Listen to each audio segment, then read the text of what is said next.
আসসালামু আলাইকুম সবাইকে। আজকে আমি আমাদের এই জমিগুলো সব দেখতে এলাম। তো এই জমিগুলো দেখতে এসে দেখি এখানে কিছু সূর্যমুখী ফুলের গাছ লাগিয়েছিলাম।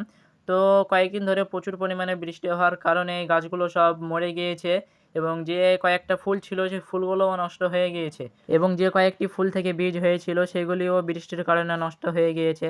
তো আমি আমাদের ওই জমিটি দেখে নিয়ে আরেকটি জমিতে এলাম। তো এই জমিতে মূলত কয়েকটি গাছ লাগিয়েছিলাম, সেই গাছগুলি দেখতে এলাম। তো গাছগুলি দেখতে এসে দেখি কয়েকদিন ধরে বৃষ্টি হয়েছিল। তো বৃষ্টির কারণে গাছগুলা দেখতে পাচ্ছেন খুব সুন্দর লাগছে। তো এইদিকে এধারে আরেকটি জিনিস দেখতে পেলাম আমি, এই কলা গাছটির একটি কলার কাঁদি পেকেছে। তো এই কলার কাঁদিতে আমি আজকে পেড়ে নেব। তো আপনাদেরকে দেখাচ্ছি। তো এখানে দেখলাম আরও একটি কলার কাঁদি হয়েছে। তো দুটিই পেড়ে নেব আজকে। তো দেখতে পাচ্ছেন কলার কাঁদিগুলো পেড়ে নিলাম। পেড়ে নিয়ে আমি এগুলোকে বাড়ি নিয়ে চলে যাব।